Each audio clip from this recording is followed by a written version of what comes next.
What's going on, guys? It's Jake Camaro here with another episode of Flashback Friday, and today we're going to be taking a look at Tom Clancy's Splinter Cell Conviction, which was released on April 13th, 2010 for the Xbox 360 and April 27th, 2010 for the PC. This was also ported to iOS and macOS 10, but there's actually no PlayStation 3 version made available. It was developed by Ubisoft and published by Ubisoft. So, Tom Clancy's Splinter Cell Conviction. I bought this game on Games on Demand a couple months ago, and I had never played a Splinter Cell game before, and I really, went into it not really expecting anything. And I really enjoyed this game. So it's pretty much a third-person shooter that is a very, very large emphasis on like silent takedowns and very tactical gameplay, trying to stay quiet without your enemies knowing you're there. And I really, really enjoyed that. So it's powered by Ubisoft's game engine, so the graphics aren't great. You're not going to be seeing anything that's going to blow you away. Sometimes the lighting can look really cool, other times it can look really bad. I think the character animations are just not that good. I don't know, they just don't look very lifelike to me. This game was released quite a while ago, so I'm not going to hold it to it that much, but going into it, you're definitely going to be wanting to expect not the best looking game on the market.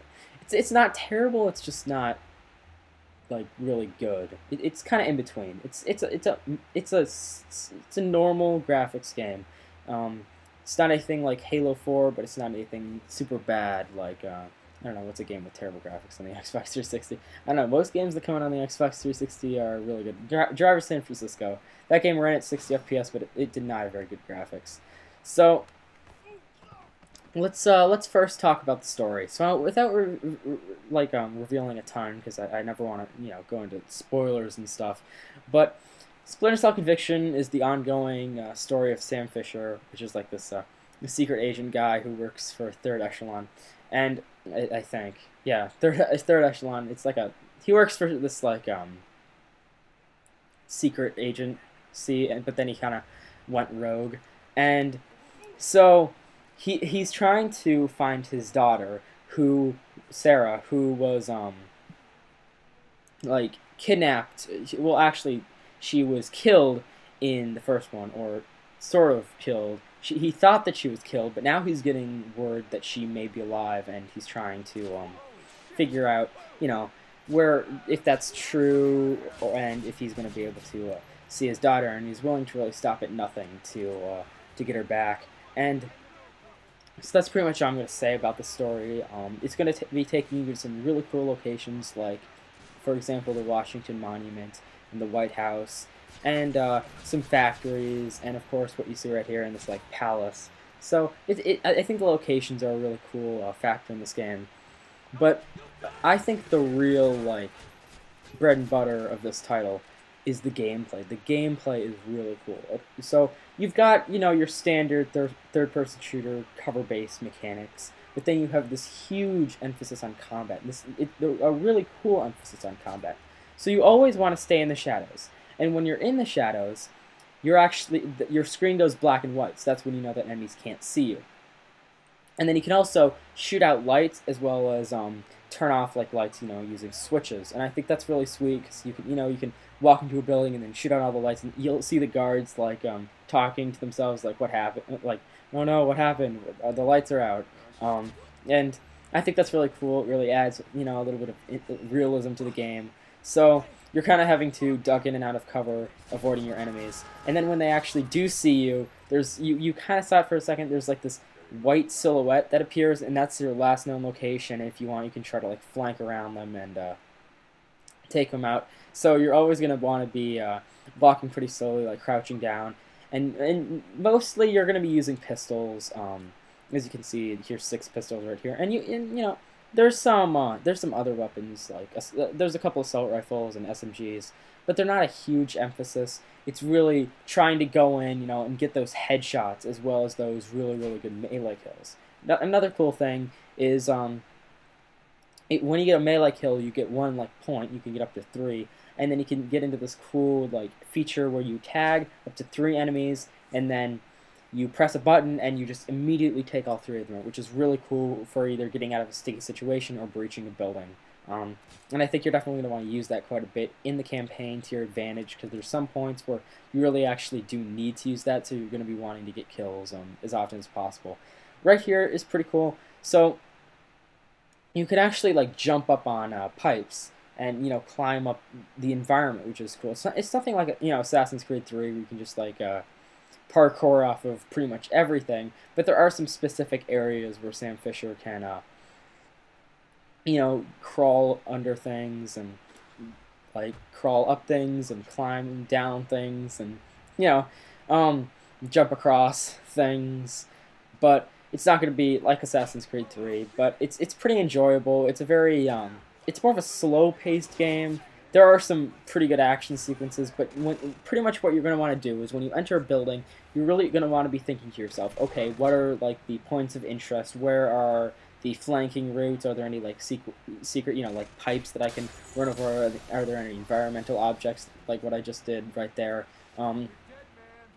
So you're not gonna just want to run in guns blazing. And there is a point in the game where that's kind of forced upon you. I don't think I executed it perfectly, but you don't want to spray and pray, because your targeting reticule really expands like right there. I'm just shooting really fast. And although you can definitely get kills, your gun is going to be a lot harder to handle, and it's just not going to be an overall good experience. So you always want to stay in the shadows. That's a really big factor of the game.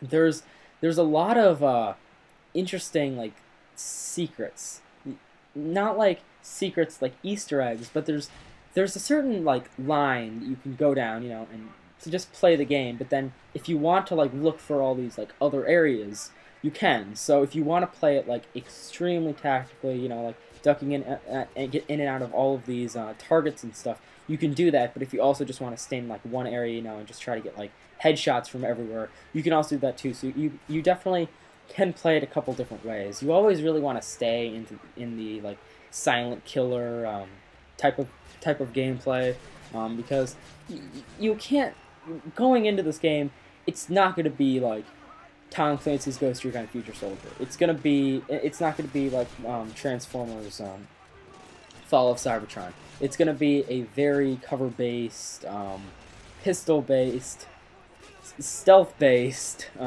third-person shooter. And if you know that you're going to be doing that, if you know what it's going to be going into, you're going to have a lot of fun. This game is definitely not for everyone. But for the people who this game is made for, they're going to love it.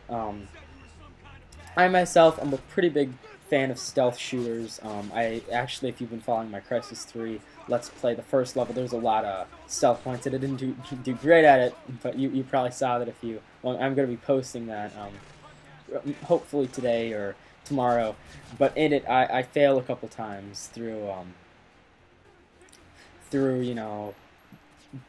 not playing as stealthily as I could. But in this one, you really need to, because if you don't, and unless you have a really good trigger finger and your aim is dead on, you're not going to be able to survive. It's a little hard to play this game on bigger difficulty levels, because the stakes are so high.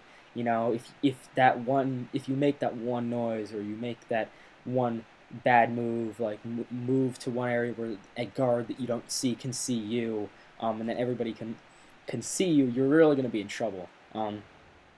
But the locations of this game are really cool. The environments I love. Just the way that you can adapt to your environment. Shoot out the lights, I think is cool, and climb over stuff. You can throw people out of windows and close doors and stuff. Like right here, I'm kind of just waiting to make sure that no one over there can see this guy, and then I just toss him out of the window. And I definitely like that. And then you can also shoot through there, and the guards also react pretty cool.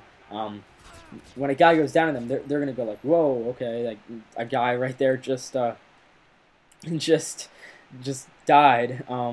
So that adds definitely quite a bit of realism to the game, and I definitely enjoyed that. Just playing through the entire game, I definitely liked it. There's not a ton to it. So you've pretty much got your campaign, and then there's no real competitive multiplayer. There's this thing called deniable ops, and that's pretty much think of it kind of set in like Afghanistan, where you're playing as like normal soldiers, um, with you and a friend. You know, cooperative type gameplay, kind of like co-op from Battlefield 3. Think of it like that, except more of course third person based. But I don't really like that because this game the way this game is set up with like the engine and the effects and the way the controls are set up, it really functions as a stealth-based shooter, and I think it does that really well. But when you play it in the same game as, you know, just walking in guns blazing with like an AK, it's not as fun, and it's not as satisfying, and it just isn't as, I don't know, it isn't as entertaining. And I think that a lot of games did this, what they were trying to do in the deniable ops, better. Like Tom Clancy's Ghost Recon Future Soldier. That's kind of like, it's also Ubisoft, but it's kind of the complete opposite. You know, of course you can put suppressors on your gun, but you're kind of just gonna want to start shooting people. You know, you're not gonna want to play the environment like you can in Splinter Cell Conviction. So I guess deniable ops is alright if you have a friend who has this game. I don't, so it doesn't really add that much of a plus for me. But if you have a friend that plays this game, I don't know, it's a time waster, I guess. Not isn't a bad thing, you know, just a thing to play. Um, it's not great, but it's not terrible. Like, you'll still get something out of it. It's still an alright shooting experience. It's just better as a stealth experience. You also kind of play those like guns blazing segments in the campaign. I mean, they're alright, but when I aim down the sights, it's really weird. I don't know. There's like the guns just don't have any recoil, and it's just not it's not very realistic. I mean, I liked Ghost Recon Future Soldier better in that regard, but as a stealth-based shooter, it's really good. Not a lot of DLC was released for this game. I think there was one DLC, but it definitely, you know, it wasn't supported, you know, a ton. But there's a DLC. It was called the Insurgency Pack, and it features some more deniable ops modes and some achievements. So then you're not gonna find any campaign add-ons, and then anything besides the campaign is very limited. So go into this game really knowing that the big thing you're going to be playing is the campaign. Although it does have some multiplayer, it's not going to be a game like Crisis 3 or Ghost Recon Future Soldier, where you play the campaign maybe once or twice, and then you just play like tons of hours in the multiplayer and have a lot of fun. The co-op multiplayer is alright, but it's not going to add a ton to the game. And the campaign isn't super long, but you're definitely going to want to play it.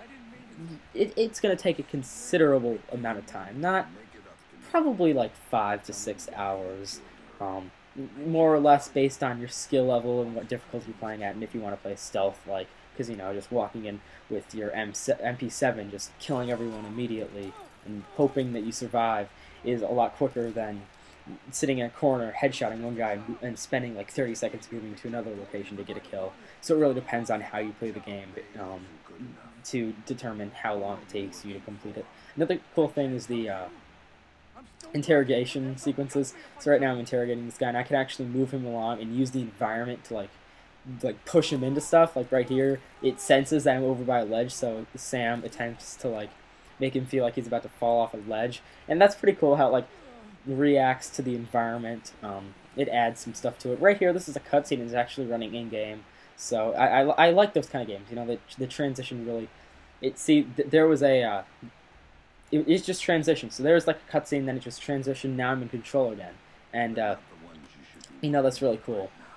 But my consensus with Tom Clancy's Splinter Cell Conviction, it's a really good stealth-based game, and if you want a stealth-based third-person shooter going into it, it's going to be awesome. But don't expect any really good spray and pray type game types. Like when you're not playing as stealthy, it's just not as fun. So when you play this game, play it in stealth, and if you do that, you're definitely going to really enjoy Splinter Cell Conviction. So that pretty much wraps the episode up. I know this wasn't my longest one, but I wanted to get like a full level. And I think I talked enough about this game. I kind of gave you my opinion on it. And this isn't a huge game. Pretty much got the campaign in deniable ops, so there isn't a ton to talk about it. But one other thing, in a couple of weeks, I'm going to be starting a Gears of War series for Flashback Friday, so that'll be pretty cool. I'm going to play Gears 1, 2, and 3, leading up to the release of Gears of War Judgment. And then I'm also going to be trying to post my initial thoughts of Crisis 3 within the next couple of days, which will definitely be cool. I'm getting a lot of gameplay with that, and I'm definitely having a lot of fun trying it out. So that's the end of my video. If you liked this video, if you like this video, like it, and then comment and subscribe. And I'll see you guys later. Peace out.